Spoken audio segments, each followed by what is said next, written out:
Assalamualaikum warahmatullahi wabarakatuh. Shalom, Om Swastiastu, Namo Buddhaya, salam kebajikan, dan salam sejahtera untuk kita semua. Hi guys, we are from Team 11, wants to presentation chapter 11 about commit to the truth and prove it. Dan dosen pembimbing kita itu ada Pak Sandia Ditya BIBM PBS dan juga Pak Ringga Setangi SA SPD MKOM. So first of all, we will introduce ourselves. Kenalkan, nama saya Dia Ratu Diapsari dengan NIM 171062301. Nama saya Jasmine Lamia Safira 17106230070. Dan nama saya Muhammad Faisal dengan NIM 1710623077.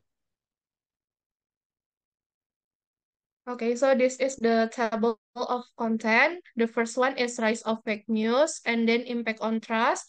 After that, raw visual of content, and then the power of visual storytelling. After that, value of primary sources, and then exercise searching information, part one and part two. After that, building trust in skepticism world. And then there's a study case about Galaxy Note 7 crisis. We will tell about the core of the case and impact of the crisis. And then the last one is conclusion. Nah, yang pertama adalah rise of fake news atau meningkatnya berita palsu. Nah, rise of fake news ini ada beberapa. Yang pertama adalah deepfakes. Nah, deepfakes ini berupa video yang dibuat oleh AI seperti seakan-akan tuh jadi nyata. Contohnya saat ini nih ada AI di mana bisa menyatukan dua orang di dalam foto menjadi sebuah video. Yang kedua adalah misleading image, gambar di mana terdapat informasi yang salah atau clickbait. Headline-nya itu hanya untuk menarik perhatian pembaca. Contohnya berita-berita tentang artis itu banyak yang tidak sesuai sama realitanya. Yang ketiga adalah meme. Nah, ini nih berupa penyebaran quotes atau informasi yang salah melalui memes. Yang keempat adalah confirmation bias. Confirmation bias ini kecenderungan untuk mencari, menginterpretasi, atau mengingat informasi dengan cara yang memvalidasi eh, keyakinan yang sudah ada atau yang saat itu lagi ramai. Bahkan bisa mengabaikan informasi yang sebenarnya itu salah.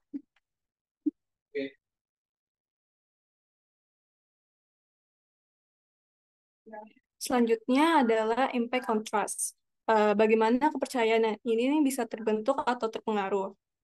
Yang pertama ada informed public, terdiri dari orang-orang yang memiliki tingkat konsumsi medianya itu tinggi.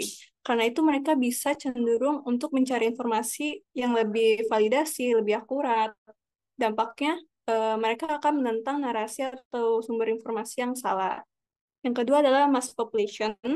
Nah, populasi ini nih lebih rentan terhadap misinformasi atau propaganda. Dampaknya mereka cenderung lebih percaya pada informasi yang disampaikan secara luas tanpa memverifikasi terlebih dahulu. Yang ketiga adalah brand trust. Di era digital saat ini, kepercayaan terhadap brand itu semakin bergeser. Konsumen lebih percaya terhadap rekomendasi dari teman atau dari keluarga. Selanjutnya, role of visual content. Apa sih peran dan pentingnya dari konten itu? Yang pertama, sebuah konten itu harus menjamin kebenaran melalui sumber. Jadi, harus dipastikan kalau kontennya itu harus kredibel dan mencantumkan kutipan yang jelas dan akurat. Yang kedua adalah promosi secara transparan gitu. Bisa ditunjukkan komitmennya itu terkait kebenaran data-datanya. Terus yang ketiga adalah membangun kepercayaan atau build trust. Kita bisa membangun kepercayaannya itu dengan secara konsisten menyajikan konten yang akurat dan autentik.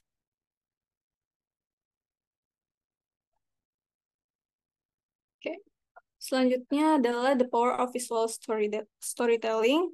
Eh, Apa sih yang membuat sebuah konten itu tuh bisa menjadi lebih kuat? Yang pastinya pertama itu salah satunya data.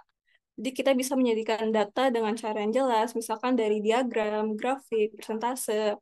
Contohnya saat ini nih banyak brand-brand skincare itu yang udah menggunakan data terkait ingredients-nya itu dengan jelas. Yang kedua adalah informative design. Nah, desain ini salah satu bagian terpenting, jadi harus disampaikan secara jelas dan efektif. Misalkan produk makanan, itu tuh untuk manusia. Nah, jangan gunain desain yang berkaitan dengan hewan, itu bisa jadi bukan untuk targetnya gitu. Yang ketiga adalah brand voice. Nah, promosi brand ini harus selaras dengan kepribadian atau nilai-nilai dari suatu brandnya itu. Jangan terlalu overclaim atau tidak sesuai.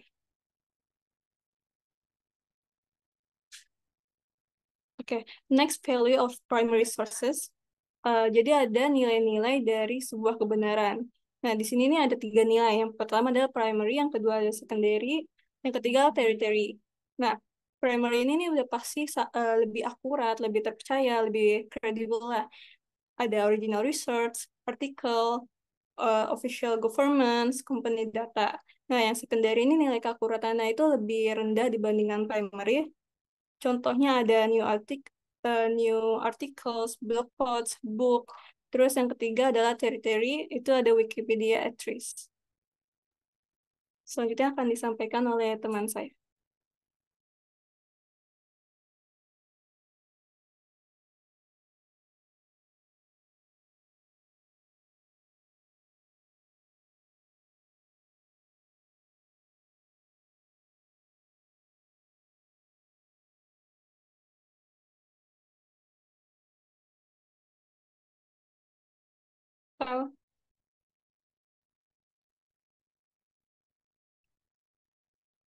Oh, masih di mute kah? Oke. Siap. Oke, next ada exercise of sourcing information yang dimana ini terfokus kepada eh, penelitian tentang pengkonsumsian kopi dan teh di United States. Yang pertama ada identify client needs, yang dimana kita harus mengerti eh, client objective, target audience, and account guide, research, and narrative development. Yang kedua ada develop an outline, yang dimana kita harus membuat key questions to address the client's needs and engage the target audience. Yang ketiga ada research answer. Kita harus menggunakan teknik yang lebih maju untuk memfilter and find relevant and accurate information from reputable sources. Yang keempat ada find primary sources, di mana kita harus memprioritasi primary sources untuk menghindari adanya misleading information dan men end to end ensure accuracy and ya and avoid misinformation yang tadi sudah disebutkan. Yang kelima ada verify reputable sources, di mana kita harus evaluate the credibility of sources, considering their experience, objectivity, and history of accuracy. Yang keenam ada share sources, di mana kita harus mendisplay transparansi kita by including list of sources in the final piece. Jadi di akhir kita harus masukin uh, list-list yang kita pakai dan demonstrating committed to the truth. Selanjutnya ada earning trust in skepticism world. Eh, Brand harus punya di dunia yang sering sekali ada misinformation dan skepticism ini, brand harus bekerja dengan keras untuk mendapatkan trust atau kepercayaan dari konsumennya. Yang pertama, kita harus memberikan transparansi kepada konsumen, yaitu openly share sources and method to demonstrate accountability and honesty. Yang kedua ada authenticity, di mana kita harus present and genuine and relatable brand voice, avoiding counterfeit messaging or manipulation. Yang ketiga ada integrity, di mana kita harus uphold ethical standard and commit to truthful and responsible communication. Yang keempat dan terakhir ada engagement, yaitu kita harus mendengarkan eh, konsumen secara aktif untuk mendapatkan feedback, address concerns, and foster open dialogue. Selanjutnya ada study case dari Samsung Galaxy Note 7 series. Crisis. Oke, betul. Oke, jadi dari core dari case ini tuh berawal dari tahun 2016 yang dimana Samsung mendapatkan krisis yang sangat major di baterai Samsung Galaxy Note 7-nya, di mana dia cepat banget overheating dan tiba-tiba tuh ada kejadian di handphone tuh meledak. Terus eh, setelah kejadian itu Samsung mencoba untuk menyelesaikannya dan replace device also experience similar problems. Habis itu setelah mereka menemukan severity, severity of the situation, jadi beberapa situasi yang di apa ya, setelah mendapatkan beberapa situasi dari pembeli seperti kayak dikurangin kepercayaannya di mereka ke Samsungnya gara-gara tiba-tiba HP-nya meledak gitu. Jadi Samsung itu komit untuk memberikan semua transparansinya ke pelanggan dan admitting kesalahannya mereka. Terus menarik semua produknya dan selesai dan menyelesaikan produksi dari Note 7 series ini. Dan untuk mendemonstrate its committing to safety, mereka bukan menemukan, mereka menggali gitu, menggali dan membuat baru dari baterai yang sekarang itu jadi lebih baik dan work with third party experience dan memperkenalkan Samsung Galaxy Note 8 Samsung Galaxy Note 8 yang itu yang lebih baik safety-nya. Selanjutnya ada impact-nya buat Samsungnya.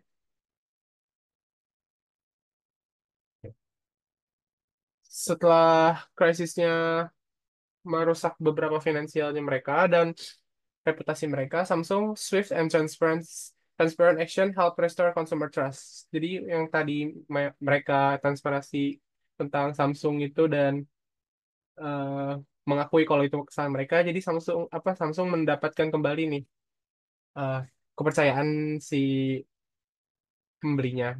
Terus, the company clear communication along with the implementation of rigorous safety protocols.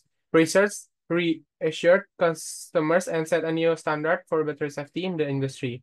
Over time, Samsung successfully recovered with later models like the Galaxy S8 receiving positive market reception, proving that its commitment to safety and transparency was effective in mitigating the long-term impact of the crisis. Jadi yang tadi seperti sudah jelaskan, setelah dia melakukan transparansi dan mengakui, mereka juga membuat Samsung Galaxy S8 yang dimana itu berhasil ya, berhasil membuktikan bahwa mereka bisa untuk berkomitmen dan menyelesaikan apa yang mereka lakukan sebelumnya, yaitu salah salah yang dimana baterainya di Samsung Galaxy Note itu bisa sampai meledak kayak gitu. Oke, selanjutnya dilanjutkan oleh Jasmine. Oke, jadi yang terakhir itu ada kesimpulan. Jadi kesimpulannya itu committing to the truth and proving it through transparent and responsible visual content is essentials for building trust and achieving long-term success in a world increasingly dominated by visual communication. Okay, then okay guys, so that's all from us. Thank you for your attention. See you guys.